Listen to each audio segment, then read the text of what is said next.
श्री कृष्ण कहते हैं, अपने सबसे खास से धोखा खाने के बाद साकर भी किसी पर संपूर्ण प्रतिशत भरोसा नहीं कर पाते। यही सत्य है।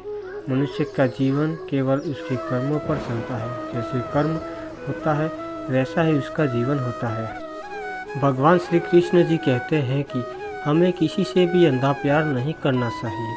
हमारा किसी के प्रति अंधा प्यार हमें कभी भी आगे बढ़ने नहीं देता। अधिक प्रेम भी व्यक्ति को बुद्धिहीन कर देता है।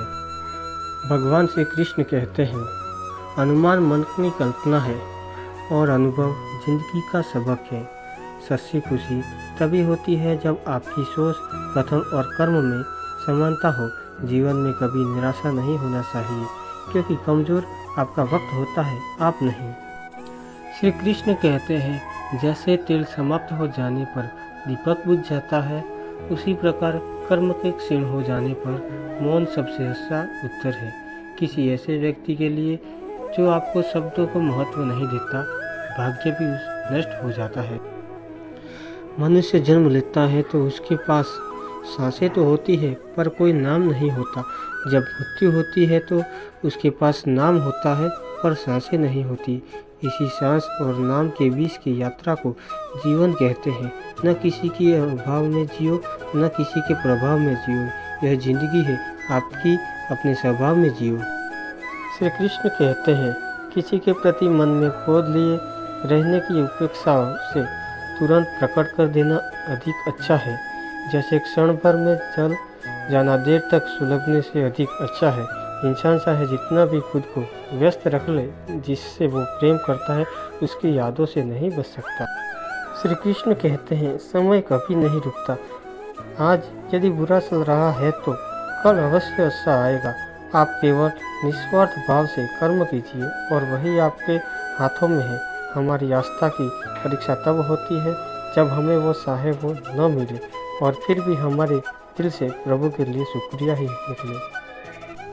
श्री कृष्ण कहते हैं, दया होनी चाहिए, कमजोरी नहीं। ज्ञान होना चाहिए, अहंकार नहीं। माता पिता बनना अत्यंत सुखद अनुभव है। जिस व्यक्ति के विचार मेले हैं, जो लापरवाह है और धोखे से भरा हुआ है, उत्साह से जीवन जीना और स्वयं पर महारत हासिल करना खुशी देता है। श्री कृष्ण कहते हैं, कोई कुछ भी बोले, स्वयं को शांत रखो। धूप कितनी ही तेज हो, समुद्र सूखा नहीं करते। मन की गतिविधियाँ, होश, श्वास और भावनाओं के माध्यम से भगवान की शक्ति सदा तुम्हारे साथ है, और तुम बस लगातार एक साधन की तरह प्रयोग कर सके सभी कार्य कर रही है। श्री कृष्ण कहते हैं, तुम उसके लिए शोक करते हो जो शोक करने के योग्य नहीं है, और फिर भी ज्ञान की बातें करते हो। बुद्धिमान व्यक्ति ना जीवित और ना ही मृत व्यक्ति के लिए शोक करते हैं।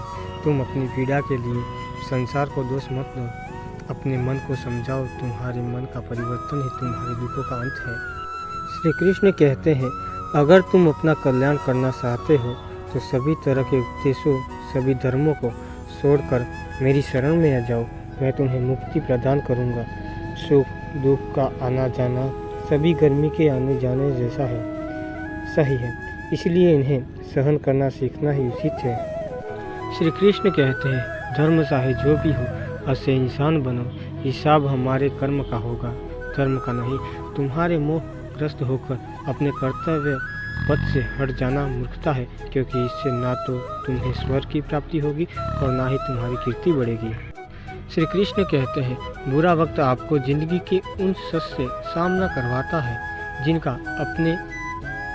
अपने सच्चे वक्त में भी कभी ख्याल भी नहीं किया होता है। किसी दूसरे के जीवन के साथ पूर्ण रूप से जीने से अच्छा है कि हम अपने समय के भाग्य को अनुसार अपूर्ण जिए। जीवन को भगवान से जोड़ दो, सब भगवान पर छोड़ दो। शांत रहना सही है, पर जब गलत हो तब नहीं।